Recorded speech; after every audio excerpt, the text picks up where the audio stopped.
Hello, and welcome to the Bitcoin.review podcast, where we explore developments and projects with the people who actually make them happen. The show is supported by Pod 2.0, SAT Streaming, and Coinkite. If you're a new listener, I'm NVK. I run Coinkite, where we've been helping people secure their Bitcoins for over a decade. We make the cold card and fun products like the block clock. You can find more information about it on coinkite.com. Hello, and welcome to the jungle. Just kidding. Welcome to Bitcoin.review.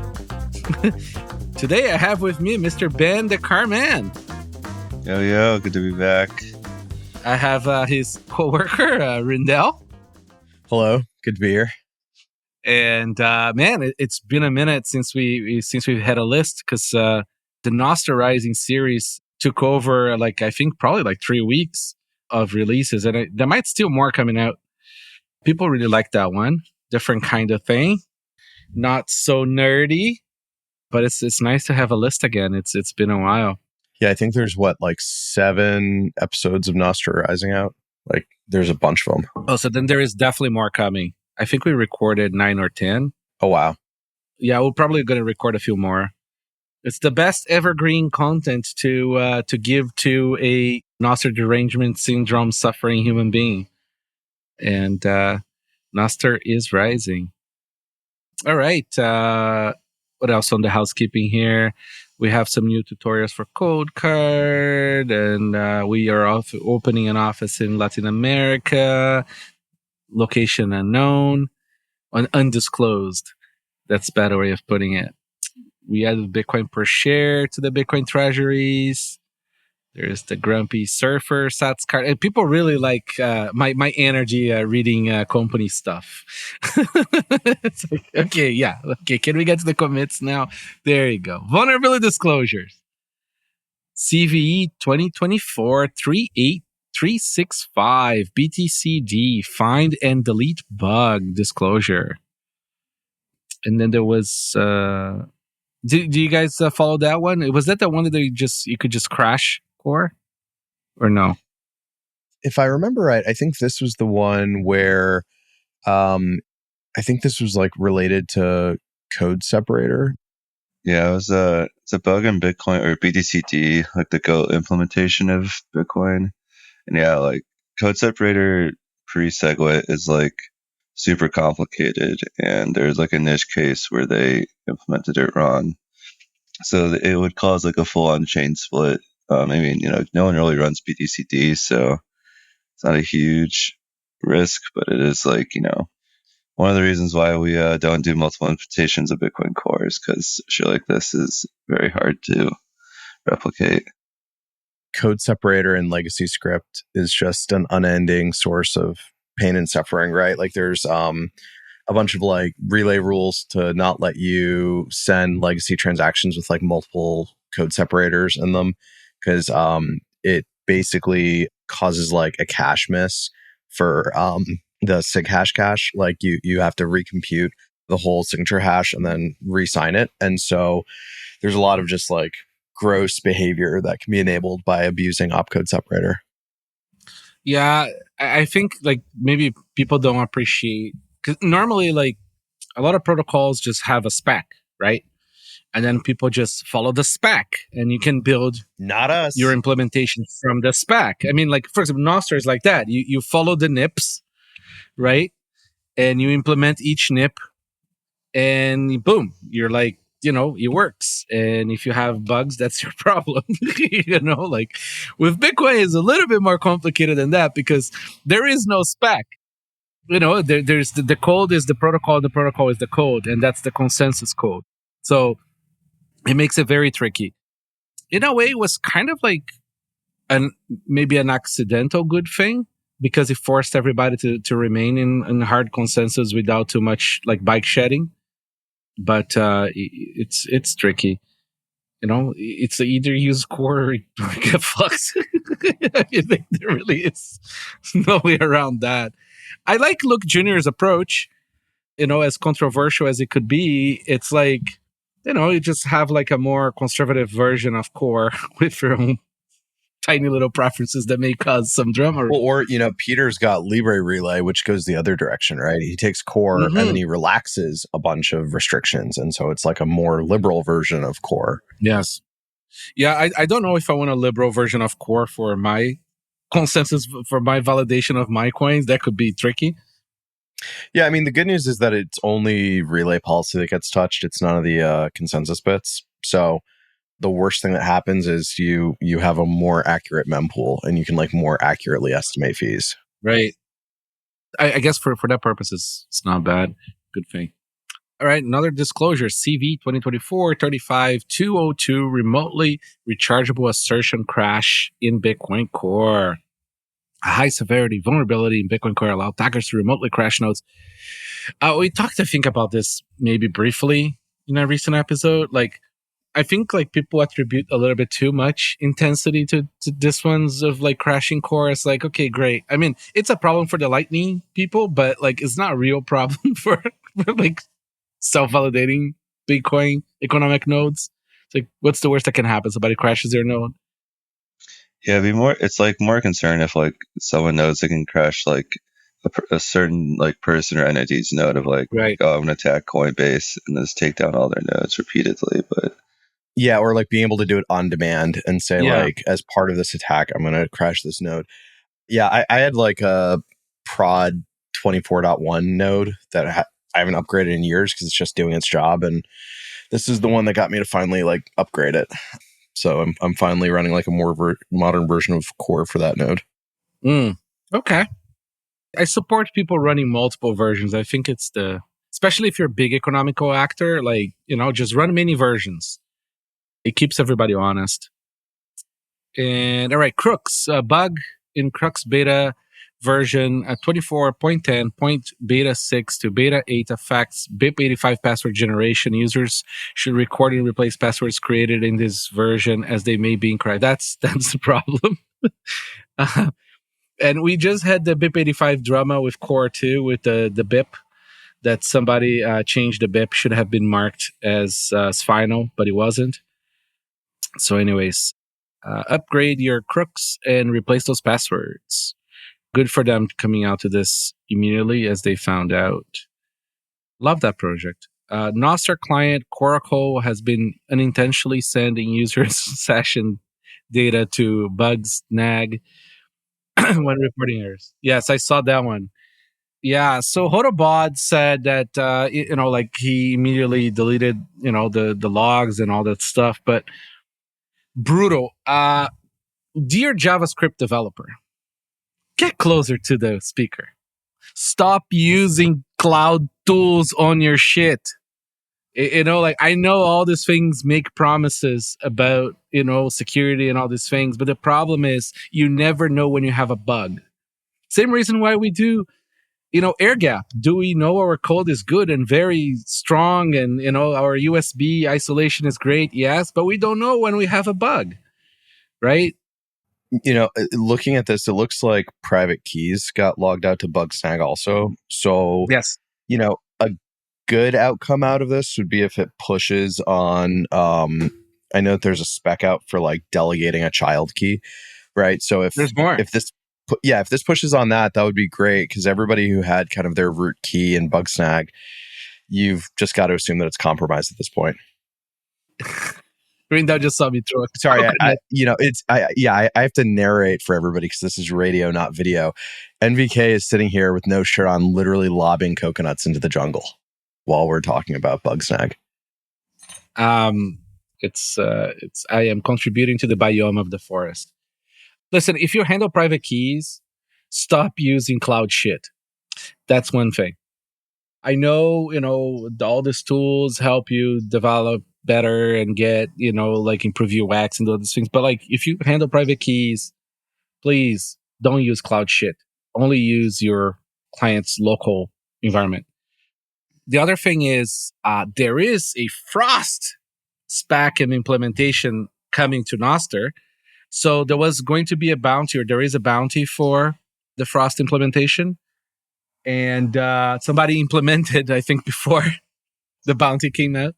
So if you are a Frost cryptographer that could review or audit Frost, which probably is just Jonas Schnelli listening to this podcast, and maybe one more person. Anyways, anyone that could help audit that implementation, please get in touch. Get in touch with the show, and I'll put you in touch with the right person, because it's not public yet, so I don't want to say who or what or how. But do get in touch, and I will send you the right direction. Nick Farrow did a project like a year and a half ago called Froster, and it was a Frost signer for Nostr. He and I made a 2 of 3, and then it was like a little mini shitpost DAO. So whoever's working on this, I would definitely ping Nick Farrow. He probably has thoughts and opinions, and he has some experience implementing it. He's definitely a good person to talk to. Oh, that's great. There you go. And I'm sure that the only people who care about this problem and care about the implementation of this problem listen to the show. So, Venn diagram completed. All right. Next is Bitcoin software releases and project updates. Electrum version 4.5.7. New add historical exchange rate providers, Lightning, fix, update fee right away, Qt desktop GUI, version 4.5.6, new add support testnet 4, set stricter Unix permissions for log files, QML GUI updated on Android, and hardware wallets, COLDCARD, export multi-sig wallet to COLDCARD over USB, Trezor add support for new device Safe 5, Ledger adds support for new device Flax. CLI RPC changed. Require password for LNPay and similar commands. Electrum releases a reproducibly built version into the official Android repository. Cool. It's like the macaroni client that predates all the other clients that's still still around.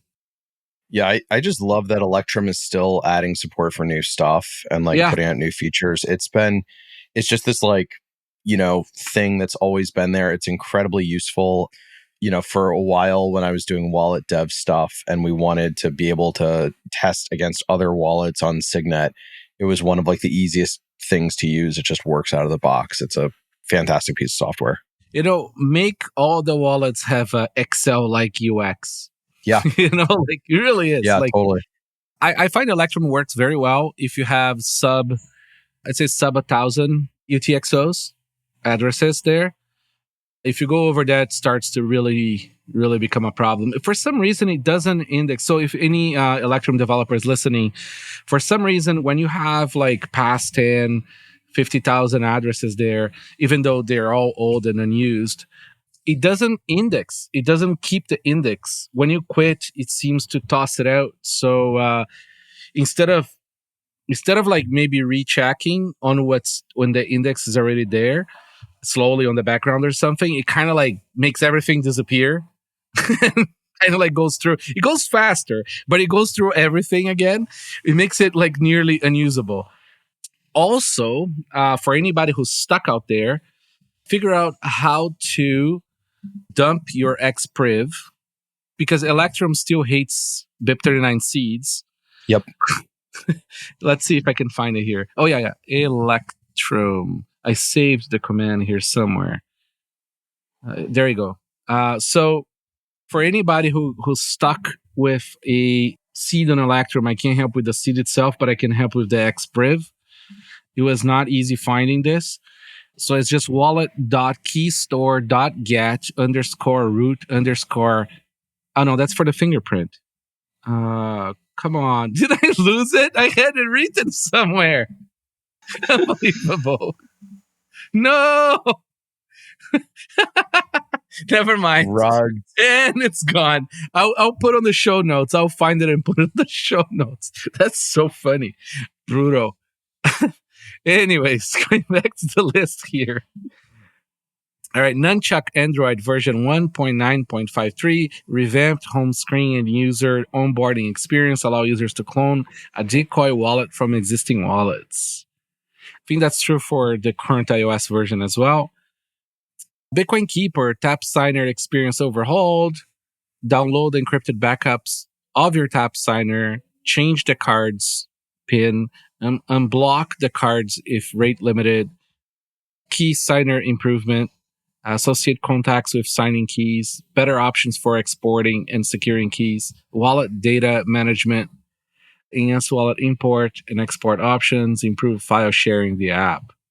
Version 1.2.15, use Canary Wallet, even with recovery key, flexibility to only create vaults and hide delete them for security reasons. I'm just thrilled that there's more wallets that are supporting kind of the control plane parts of the tap signer, like pin management and because Yes. I love my tap signer. I use it in kind of some funky ways, but for a while it's like, all right, I've got to have my USB NFC reader to be able to do things like pin reset if like this one app goes away. So it's nice to have multiple apps supporting it.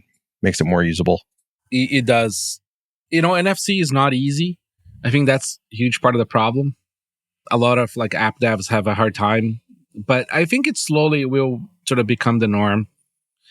Especially when Bitkey maybe opens up to other wallets. Maybe that also helps push a little bit. Yeah. And also Ben. Ben is Clown World Ben is now full-time on Bitcoin Keeper. It's a good thing. We're everywhere. I know, right? Does that explain the cold quality?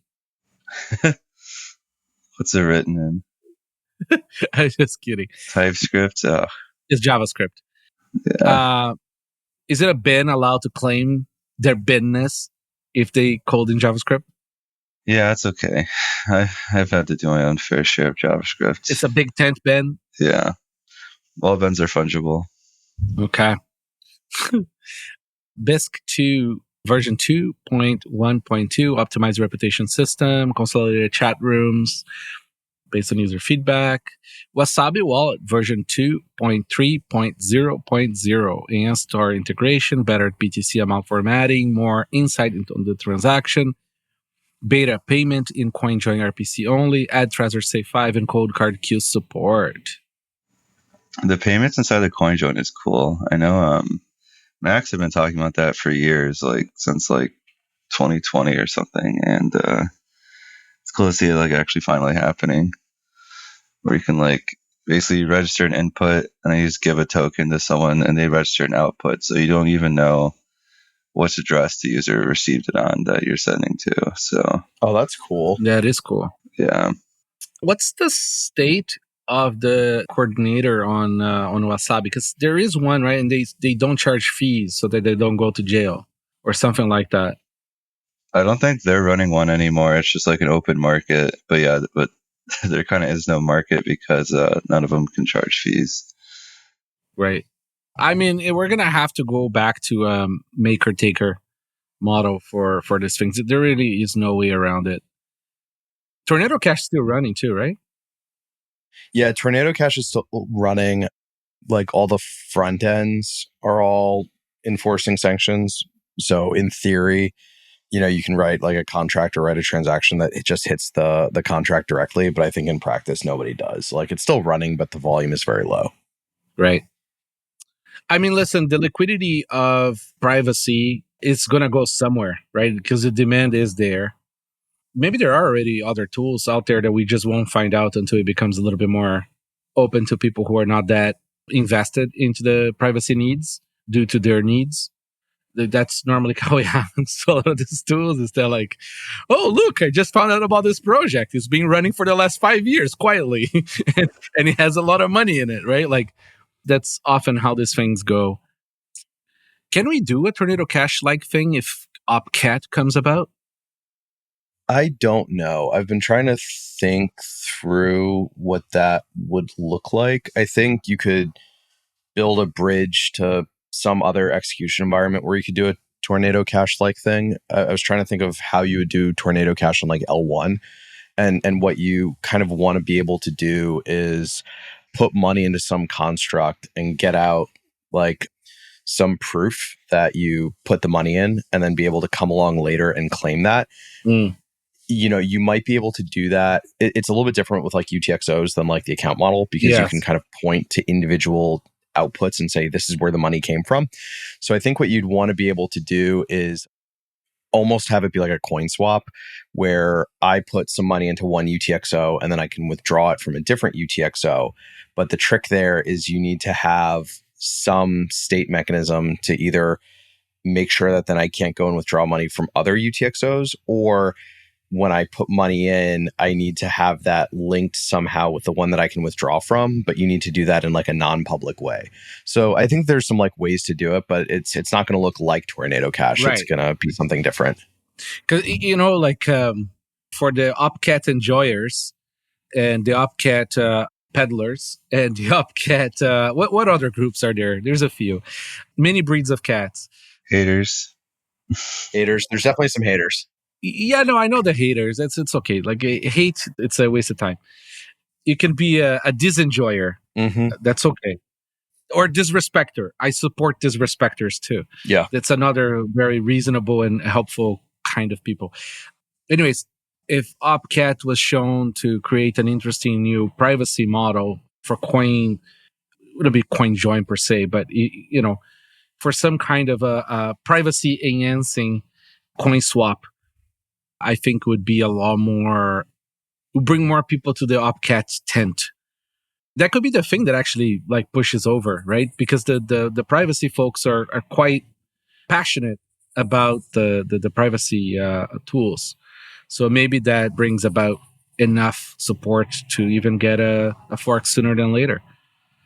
Anyways, I want to see privacy done on chain properly without coordinators. That needs to happen. For now, use join markets. Yeah, I made a prototype coin swap implementation like a year ago using adapter signatures and taproot keys, and like that's pretty cool. Like you can do a two-party coin swap that just looks like, I make 2 transactions, NBK makes 2 transactions, but behind the scenes we've actually swapped UTXOs, and you can do that with like adapter signatures in a really privacy preserving way. I think what you want to do is you need it to be multi-party or like multi-participant so that you don't have like liquidity problems. So figuring out how to make that be a n party swap, I think is like the real unlock. And yeah, maybe there's a way we can do that with covenants. That'd be cool. Well, just wave your hands for now and make it that Opcat fixes everything. All right, fully noded release is fully noded and unify on the App Store. Oh, fully noded join market is now a dedicated join market client. Connect over Tor. No private keys on device. Full market taker, fidelity bond functionality, and more. That's cool. All right. Unified Pay Join Wallet is a pay join capable Bitcoin Core client, P2P over Nostr and connect via Tor. Krux-installer version 0.0.20-beta major update. Now users can, after download and verify an official firmware, select between to flash or to make air gap update. Cool. BoltzExchange Client version 2.1.10. Utreexo version 0.2.0. Util simplify export proof of positions. Revert util simplify and export proof of positions. Utreexo use slices from standard lib. Utils simplify and proof positions. Neat. Bitcoin Safe version 1.0.0b1 beta version use with caution. Easy multi-sig wallet safe setup. I don't know much about this project, so please proceed with caution. Easy multi-sig wallet setup. Set up step-by-step instructions for a multi-sig setup with PDF backup sheets. Full support for COLDCARD, COLDCARD Q, Bitbox 2, Jade, Spectre, DIY, support QR, USB, SD card, secure hardware signers only. Just a bunch of stuff here. I don't know much about this project. Do you guys? I never heard of it, but it looks like very full featured. Like has support for like basically every hardware wallet, like BDK, powered by BDK. Lots of languages. There's a lot going on here. Oh, it's Microsoft. It's Windows. It's got like wallet chat for sharing PSPTs between computers. I mean, that's kind of cool. Yeah.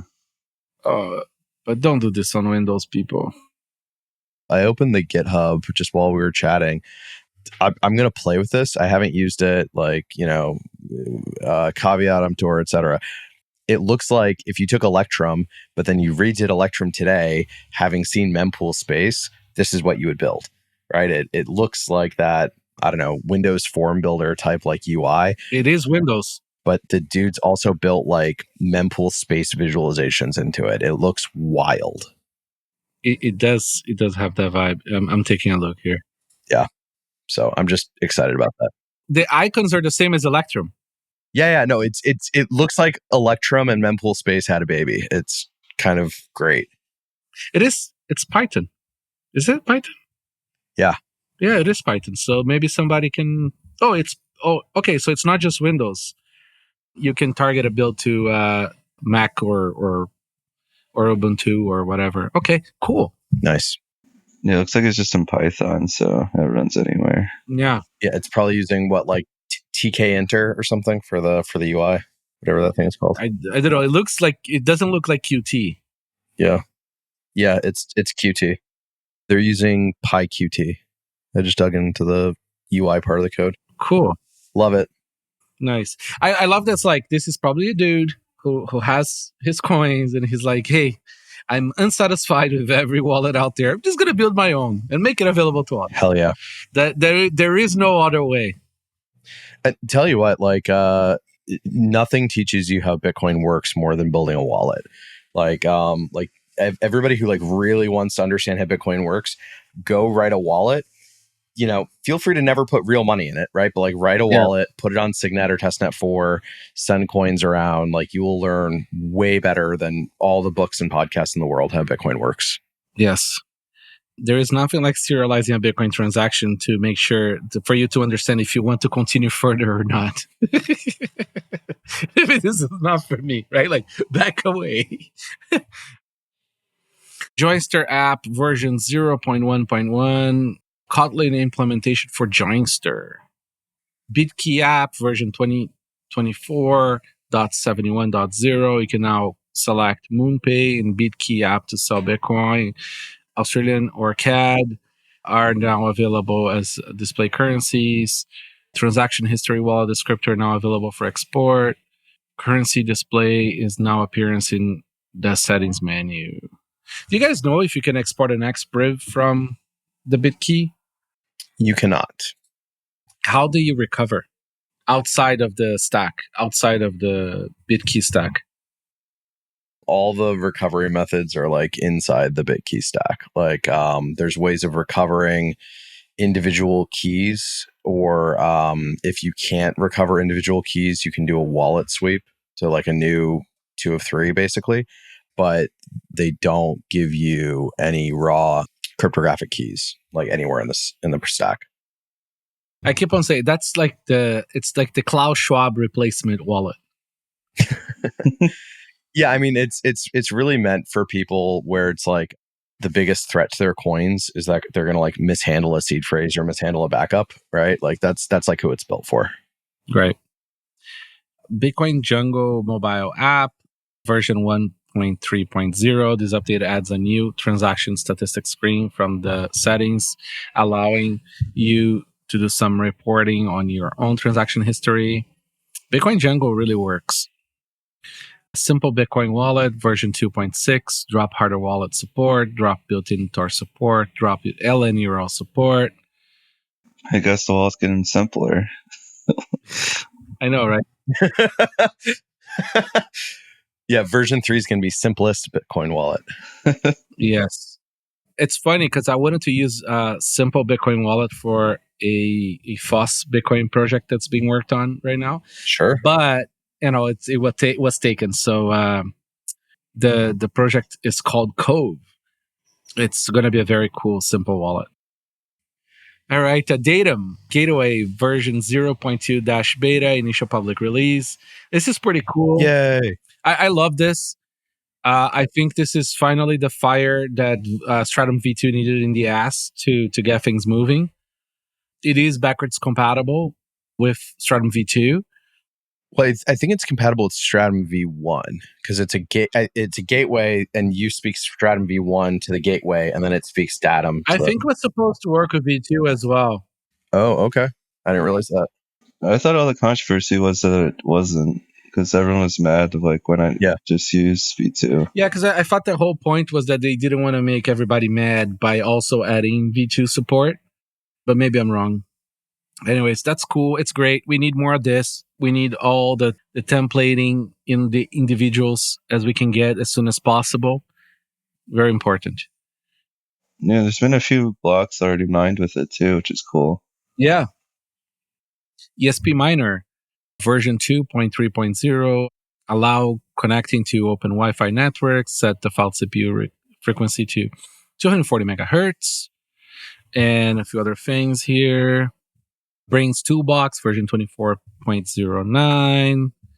Blockstream Green iOS version 4.0.36 allow redeposit of expired Utreexo's liquid multi-sig accounts, QR mode for single sig watch only, recovery phrase import QR view, still no PSPT support. I've been saying that for what, like 3-4 years now? Defibi App version 0.0.52. COLDCARD Mark IV integration. Now you can start your escrow. This is super cool. We worked with them on this. The guys from Defibi are really pushing, and they have actually they're improving their access to cheaper capital, like cheaper dollars, so they can offer better interest rates and things. I think it's still KYC free. It's an interesting little project. COLDCARD Q support is coming soon too. Well, I mean, it should work for both. If it works for one, it works for the other. Nirvati version 0.1.0. Nirvati is an open source project trying to make self-hosting easy for everyone. Self-hosting of what? Adopts a copyleft license to ensure retain decentralized redundancy. I don't know. Need to probably go read about that later. BTCmap-android version 0.8.0. Show place comments, hide ATMs by default. Kyoto version 0.4.0. An implementation of Bitcoin improvement proposal 157, 158. Yeah, it's like a compact block filter wallet, basically. So if you want to use like neutrino filters for your wallet, then this is a implementation of it. Cool. That should make the wallet sync very fast. For phones is great. Yeah. I think these guys are working on like this is their proof of concept. They eventually want to get like a lot of it upstreamed into BDK. That would be awesome. Because right now BDK is only like Electrum only, so that'd be great. Very neat. Bitcoin Dictionary version 2.0, add double title system for terms that cannot be translated. Add EPUB version, a bunch of other things. Project Spotlight, 2140.dev, European nonprofit organization dedicated to support Bitcoin research and development. Oh yeah, that was by Ruben and Josie. Yeah, I ran into Josie last week at TabConf, and he's super excited about this. It's everybody should check it out if you want to work on Bitcoin kind of protocol development full time. Like they're trying to provide like a stable funding path and lots of support. Like they've got office space, and they're trying to be able to like hire smart people who want to work on Bitcoin stuff full time. Nice. So it's more like an incubator of people kind of thing. Like, so there's like, it's not just a grant. Yeah. They're, instead of it being like project-based grants, it's more of like people-based. I don't know. It's probably closer to like a chain code kind of thing, where it's like stable long-term funding to be a person working on Bitcoin full-time instead of like, here's some money to go do this thing. Right. Very cool. There's another one announced last night too. I don't think you have it on the list, but Localhost by good name. BitDevJ. I put in the chat, but similar model, chain competitor. But I think they highlight in the post they're poaching Merch and Ava. start out. So this would be really cool. Nice. Rewind Bitcoin wallet in beta that lets you reverse theft. It's nothing like rollbacks. Rewinds vault lock funds starting a countdown when unlocked to allow, what is this, a time? Like a mini script? Sounds like a vault. Yeah, they say they're describing it as a vault, but how does it work? It's got to be pre-signed transactions, like a deleted key covenant. It's got to be deleted key covenant. And it's risk-free. Okay. All right. I'm sure somebody will reach out to us at some point to try to explain. BitcoinUtils.dev, utility resources website offering various Bitcoin-related cryptographic and encoding tools by Wojtek Strand. I can't say that. It looks like a Czech name. Standalone Bitcoin consensus engine, a standalone binary exposing the historical Bitcoin consensus engine. Fabric, a trustless distributed DNS resolver for Bitcoin spaces. Well, so it's more like DHT.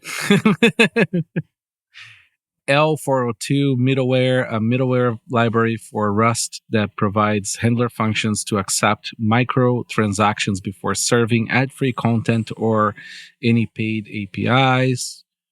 NodeWatch, a CLI dashboard for monitoring your Bitcoin full node, providing essential information such as node status, transaction fees, Bitcoin price, and more. Bitcoin Quick, a Dockerized Bitcoin Core container for quickly spinning up and prune node with ZMQ support for running public pools. Chorely, reward your kids with sats for completing chores, create a custom chore list for your kids, set up automatic payouts. Satofi, Bitcoin coffee machines. I think they're DIY. CoinVote, endorse your candidates with Bitcoin. No, don't waste your Bitcoin on candidates. Hard pass. We don't want governments having Bitcoin. We want people having Bitcoin. Bitcoin prediction markets place bets by sending Lightning payments and receive winnings to your Lightning address. Liquisabi, CoinJoin Explorer, monitor and publish Wabi-Sabi's coordinators advertised on Nostr. Coin Demo, an interactive visual introduction into how mining works. More vulnerability disclosures. Golden Jackal's specialized tool set for targeting air gap systems and espionage campaigns. Neat. For the people that don't understand why you need side channel defenses and things of such, and why you don't use Raspberry Pis for Bitcoin, go read some of this. There is a link. Radiant Capital hack exploits multi-sig approval process and hardware wallet compromise. Radiant Capital. Was this the one that they exploited the Ethereum smart contract, but they also gave the wrong transactions for the clients to sign? I think this might have been it. Yeah. LocateX, US law enforcement tool, enables warrantless smartphone tracking. How surprised. Not again. Not again. Hackers target Android users with Qualcomm 0-day vulnerability. Nice. Your phones are not safe. Don't use phones for Bitcoin. I mean, for real amounts of Bitcoin.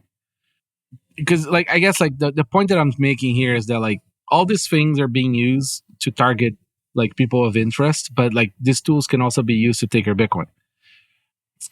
Research conducted by Jonas Hoffman and King Tong with the Applied Cryptography Group at ETH Zurich discovers flaws in 5 end-to-end encrypted cloud services. You can go read the details here. Security analysis reveals weakness in WeChat's MMTLS encryption protocol. Yeah, I'm so surprised. And I'm sure it was just a weakness. Definitely not a backdoor. Yeah, definitely not a backdoor. Impromptu, a tool tricking LLM agents into improper tool use demonstrates the risk of AI chatbot exploited by hidden malicious prompts. We've seen this before. Tails version 6.8.1 release an emergency release to fix critical security vulnerability in the Tor browser. And critical use after free vulnerability in... This one was really funny. Yeah, this was a arbitrary code execution vulnerability in Firefox from a bug in the animation timeline, which is like, browsers are so freaking complicated. It's like, cool, an animation bug is going to let somebody pwn your machine. Yes. And it's like, people may not understand that there is like millions of lines of code in a browser. Like, it's a lot. Look, the browser is unsafe. It's remote execution of code in your machine. It's pretty crazy. All right, privacy and other related projects. SimpleX version 6.1. Sideband version 1.1.1. It's all the RNS LXMF stuff. Reticulum MeshChat, also updated. Tor browser, also updated. Project Spotlight. PubKY Core, an open protocol for per public key backend for censorship-resistant web applications. More DTH. It always ends in DTH. I think this is from Carvalho's company, like Synonym. They do like the, what is it, BitKit or whatever. I think this is like maybe what they're doing now. They were using some of the same stuff that's underneath Hole Punch. I don't know if they've rebranded it to this or if this is new, but it looks like all these PubKey projects are coming out of that group. Maybe this helps him with the zero confirmation transaction. Yeah, right. Just send your zero conf transaction over this protocol. That's right.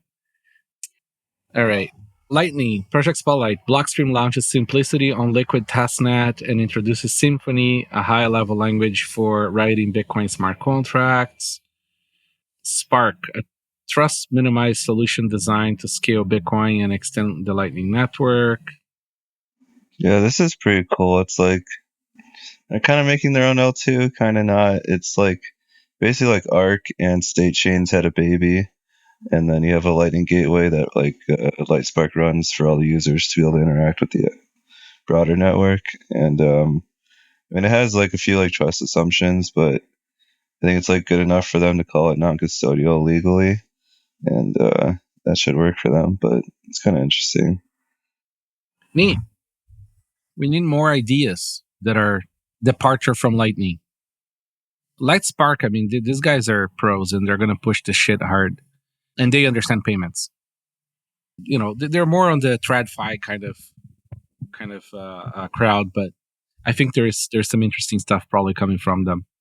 Yeah, it's pretty cool. Like, my understanding is like most of their devs are like, they got into Bitcoin through Lightspark, and like they're able to come up with their own L2 within, a year, which is pretty impressive. They've also got some like pretty good sized enterprise customers at this point. So, it'll be cool to see if this actually starts rolling out in unusual places, right? Like I'm pretty sure Lightspark did the Lightning implementation for Coinbase. Mm-hmm. I have no idea if that'll get rolled out, but like if that's the kind of customers that they have, right, it would be interesting to start seeing this stuff like actually get deployed pretty quickly. I think like there was a shake in the force kind of thing. Like I think something changed. Like I'd say about like 6 months, a year ago, the Overton window completely shifted to corporate being okay with like Bitcoin stuff as long as it's like COA compatible service providers.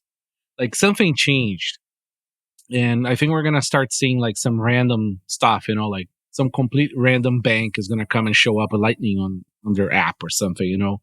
Or from a completely unexpected place, like Coca-Cola or something, just quietly starts using it, don't even tell anybody, and then just sort of comes out that they were using it for 6 months or something. You know what I mean? That kind of weird place. Yeah, I'm here for it. That's right. All right, Blockbuster, seamless content monetization with Lightning Network. Software releases Core Lightning, version 24.08.2. I mean, you guys jump in on this Lightning stuff if there's anything here you want to talk about. LDK Node 0.4.0, Phoenix updated, Zeus version 0.9.1, Breeze SDK Core Greenlight version 0.6.2, Albi updated, Cashew Me now supports restoring eCache from a seed phrase. That's nice. That's huge. Where do they store the state? Probably Nostr. Well, Nostr, right? Okay. I know, like for Fediment, they just store it with the Guardians because you're already trusting them. But You already trust them to not rug you, so you might as well trust them with your state. Right. I don't know if you can do that in Cashew, but yeah. Well, yeah, I mean, Cashew, I know a lot of the Cashew apps just keep it in like local browser storage, right? Because like a lot of the Cashew apps are PWAs. And so you get some site namespaced local storage, like a little local database. That's what a bunch of them do. I don't know if, but yeah, if you can restore from a seed phrase, then it's got to be doing it off box somewhere. Yeah. Microbolt version 2.0, Microbolt self-hosted Bitcoin and Lightning full node guide on personal computer. Geyser, October 2024, private messages. Creator can request buyer and pub. Creator can reward confirmation message. A bunch of other updates. Okay, if anybody from Geyser is listening, please fix your liquidity. I tried donating to the Peter Todd was mentioning that there was no funds for open timestamps, and I thought, like, enough people would use it that there was. I tried sending a bit of money there, and computer said no, so I had to send half. And it's if you're gonna take donations, make sure you can accept the donations. It was not like it's like $500 kind of thing. LN Markets add options to cash in from trade margin. Zapright introduces sandbox environments. All right, Nostr project spotlights. Okay, Nostr pull notifications and Android. White Noise live demo. White Noise is Jeff G's MLS messaging implementation. Nice. This is super cool. Good name too. Yeah, White Noise is a great name. It really is. Nostrastic bridge to publish Nostr posts and send and receive DMs over LoRa using Meshtastic. Oh, by the way, we have a prototype. We've rebuilt SATSLink from the previous intent to a new one. So the prototype should be in the office in a few weeks, where then we have to write a lot of code. But the hardware, hopefully this version or a similar version of this would be ready. It supports Meshtastic to start, and then we are adding APRS and maybe even FSK and a few other little things. Is it still ESP32? Yes, it's still ESP based. Oh wait, shit, I can't remember now. Wrong timing. I have a different project in my head. I could swear we had added an STM chip, because I think there was an STM chip we wanted to use that had the die for the Meshtastic stuff, the LoRa stuff from ESP. I think they licensed that part of the die, and it was part of the same chip where you get the STM stuff on it too, like the ARM stuff. Anyways, I can't remember now. When you move things from a bench to another and you're like have different projects going on, it's this things all get mangled.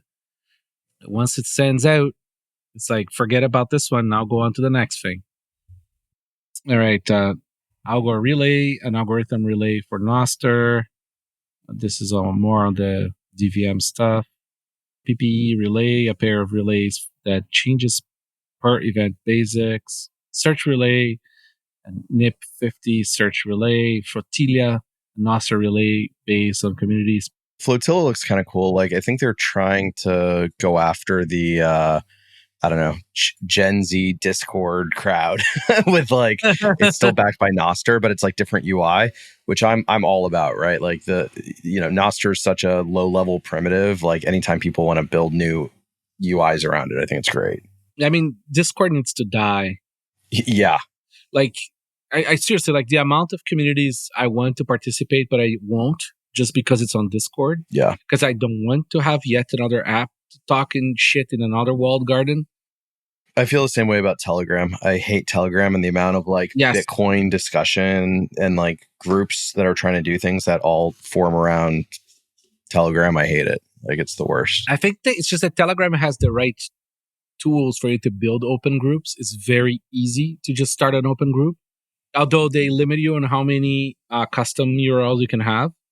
It's kind of annoying. And you can't pay to change that.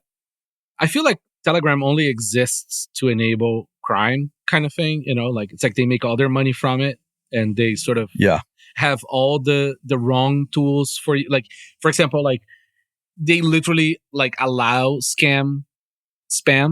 Like that's how they make their money from that.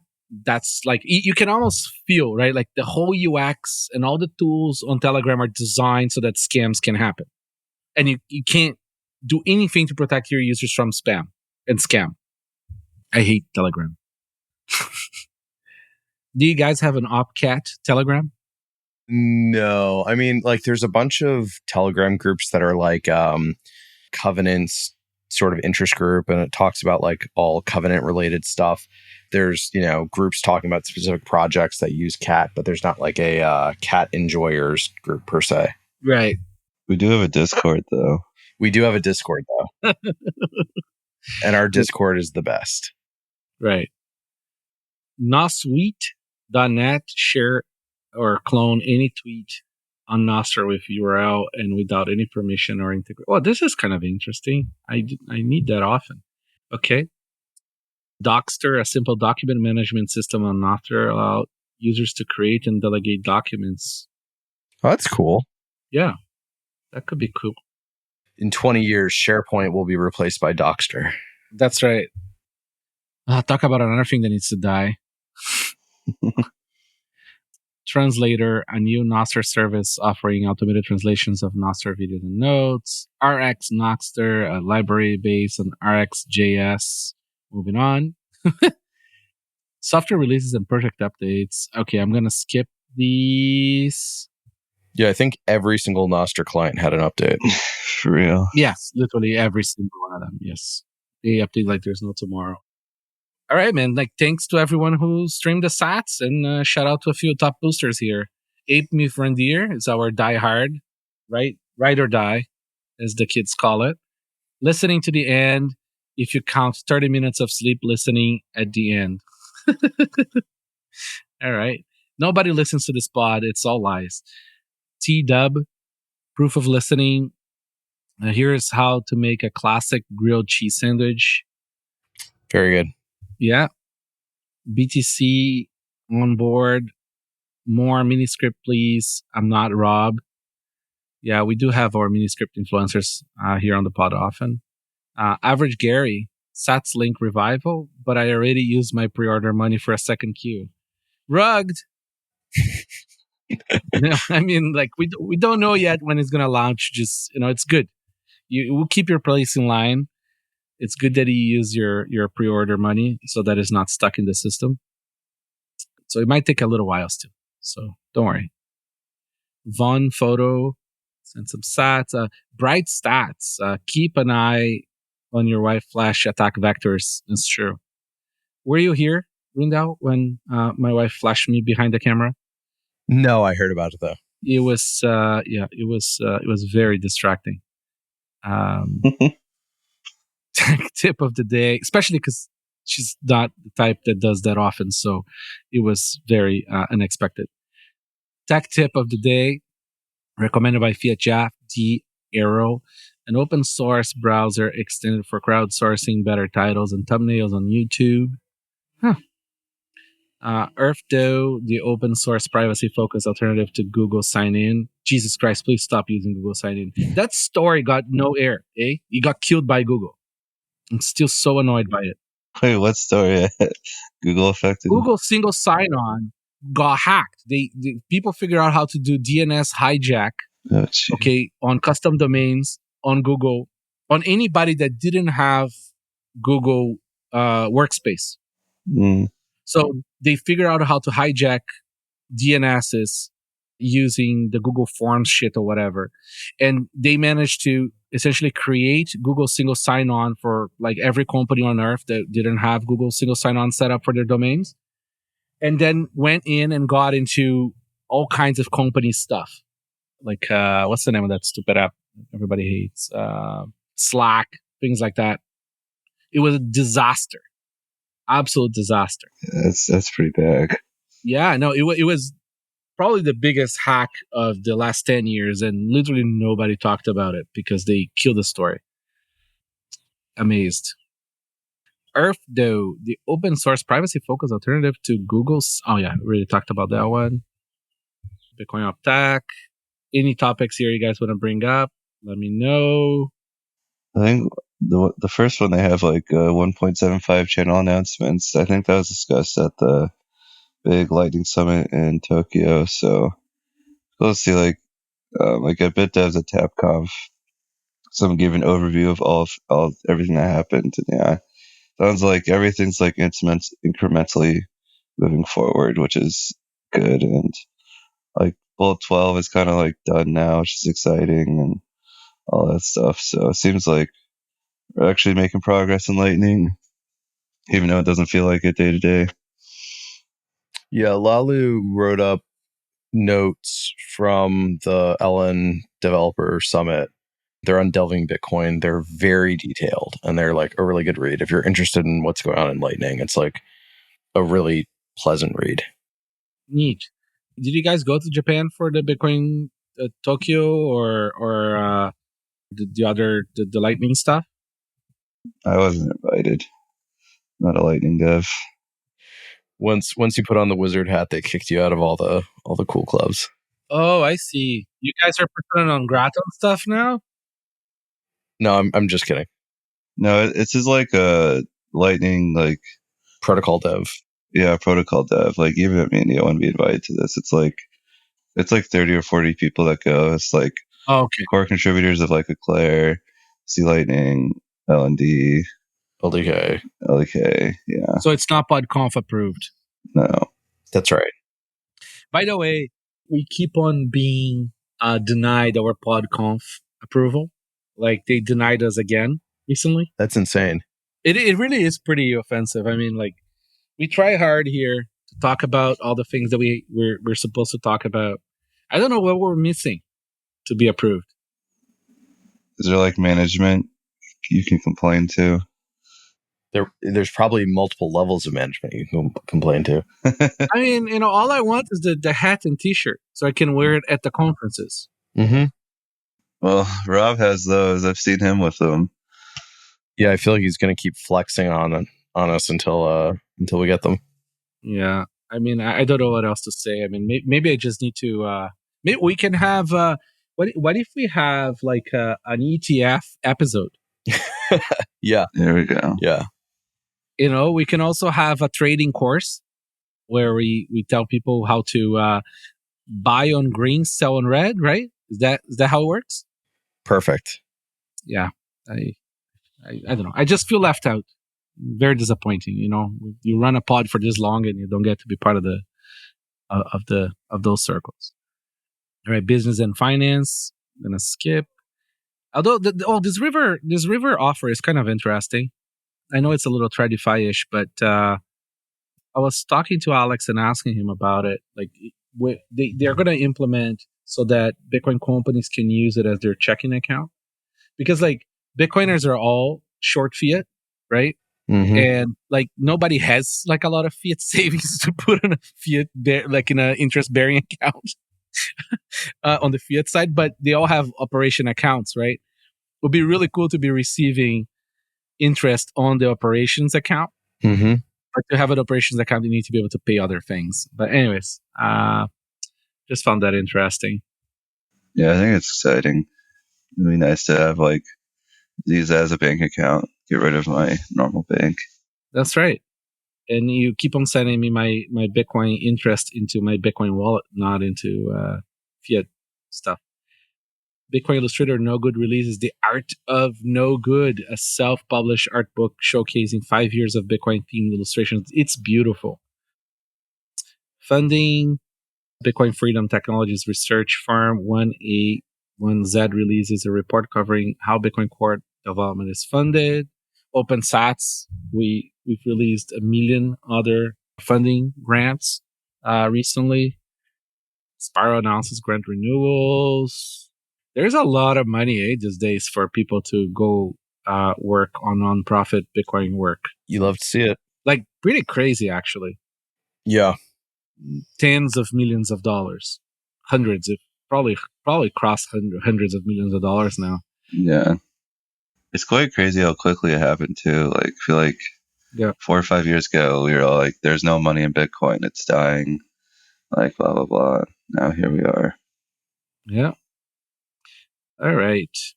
Privacy. Simple X. They wired the original Bitcoin hater outfit of, between quotes, journalists, attacked Simple X because they have privacy. Very, very uncouth. And that's it. I mean, Libsac 256K1 finally has Musig. Yeah, Musig was merged. I think we covered this in the last episode of the list. It's nice to see it here again. That's really cool. Anything else here, guys? I think we've covered all the politics stuff. I'm not gonna cover. There was one news and noteworthy thing that we skipped over just to give a pointer to people. The Bitkey team put out a paper. It's called, I don't like the title because it doesn't. I don't think it describes what's in it, but it's actually a really good paper. It's called "Unlocking Mass Market Self Custody: Secure and Private Smartphone Bitcoin Wallets." So that's like a very marketing-y title, but like what's in the paper is they get into how Bitkey is doing Frost integration. They get into like where all the different keys are held. They get into the backend signer architecture and like how that thing is locked down. That's cool. There's some work that they're doing around using zero knowledge proofs to involve like the backend signer in a privacy preserving way. So there's a bunch of like really cutting edge stuff being done around like proof of solvency, around blinded pins, around Frost. And they wrote like a paper describing like all the gory details. So if you're interested in like those kinds of tools being incorporated into like Bitcoin wallets, they released the paper last week at TabConf, and there's some really good stuff in it. Nice.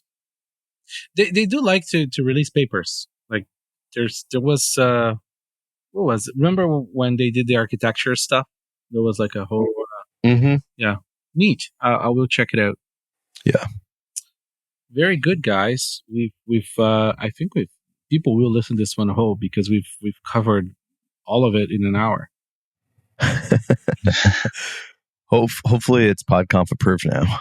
Yeah, I mean we were low on tangents on this one. Yeah. Sorry to anyone that didn't fall asleep. We tried our best. Yeah, sorry guys. Like we're a little rusty. It's been like a few weeks since we had a list.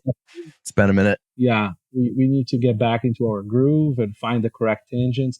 As the Orange president would say, we need to learn how to weave again. That was great. Yeah. Yeah. Anyways, do you guys have any updates on your Degen stuff? Updates coming soon. Okay. I will say I'm giving a talk at OpNext in 2 weeks, I think, in Boston. I'm going to leak a little bit of alpha, but it's okay because everybody's asleep already.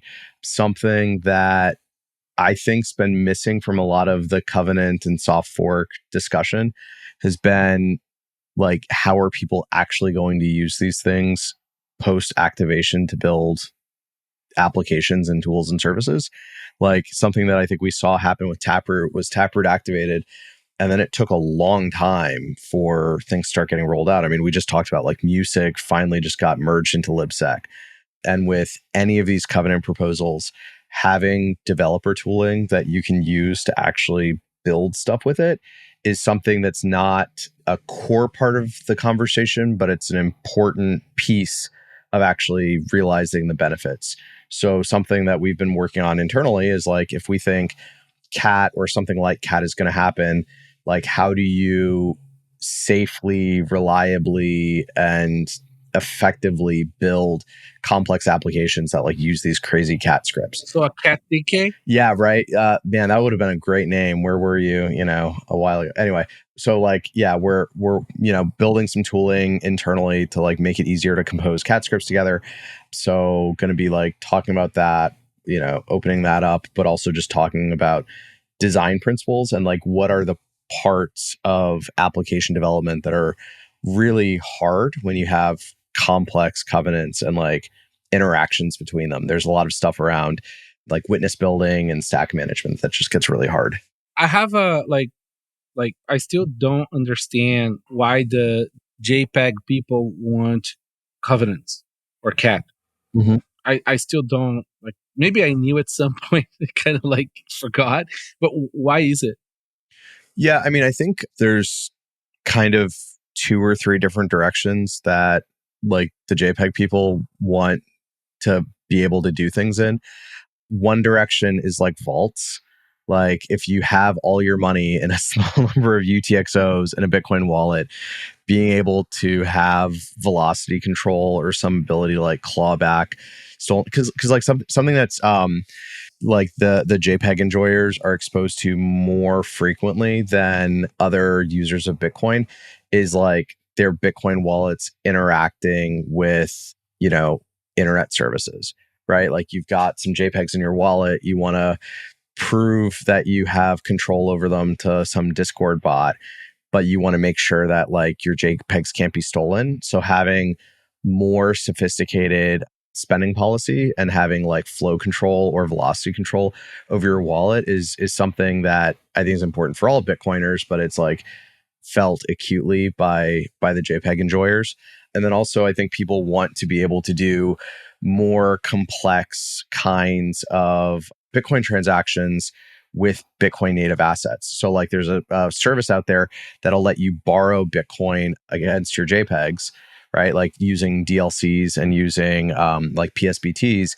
It'd be really great to be able to make those like multi-party or be able to like buy or sell those positions and just make them more liquid. So I'd say like security and like more complicated kinds of contracts. Okay, so it's not really JPEG specific because like all this stuff is like things that normal Bitcoiners want.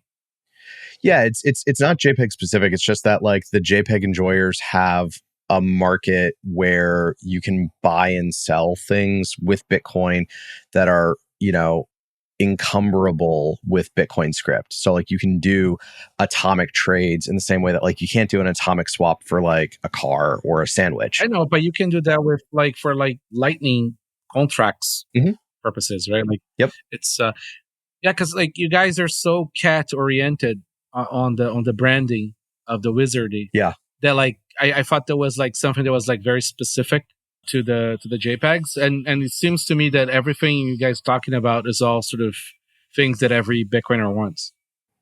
Yeah, I mean, I think, the reason why we're pushing CAT is it's like a really general purpose construct. So like we think that it might be a way to kind of get through some of the bike shedding about like, oh, I want this proposal because it enables thing X, but not Y. Or somebody says, I want this other thing that enables thing Y, but not Z.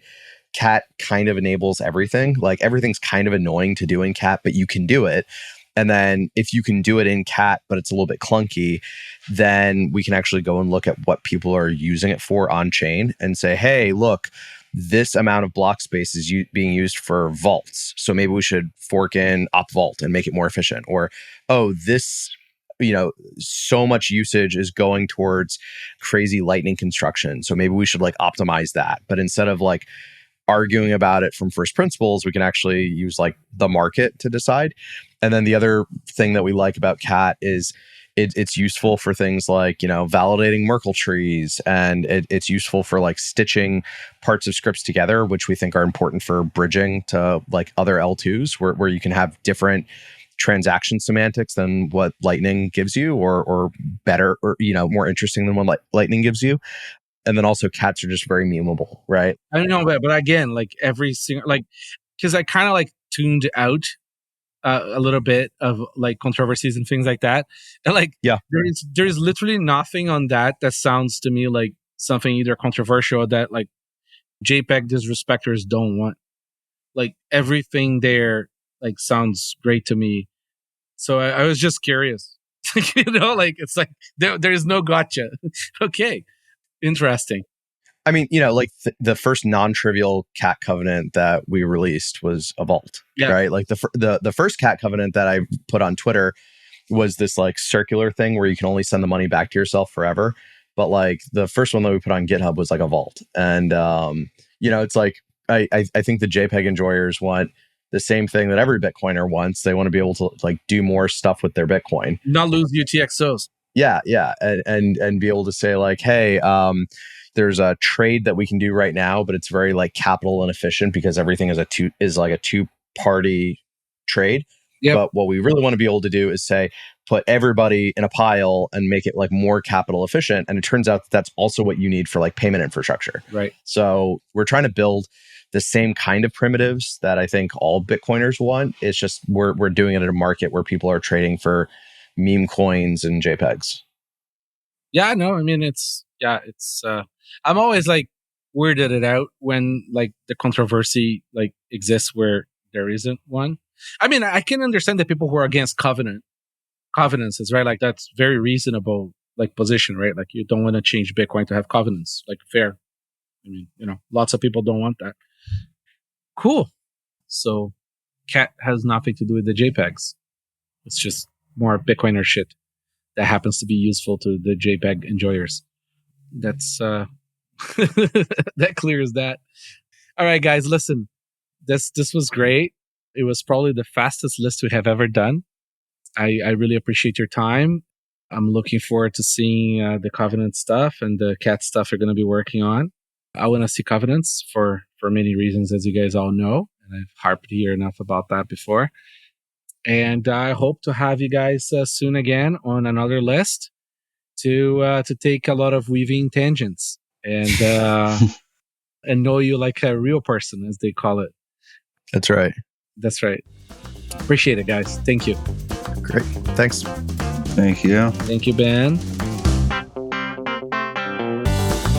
Thanks for listening. For more resources, check the show notes. We put a lot of effort into them. And remember, we don't have a crystal ball, so let us know about your project. Visit bitcoin.review to find out how to get in touch.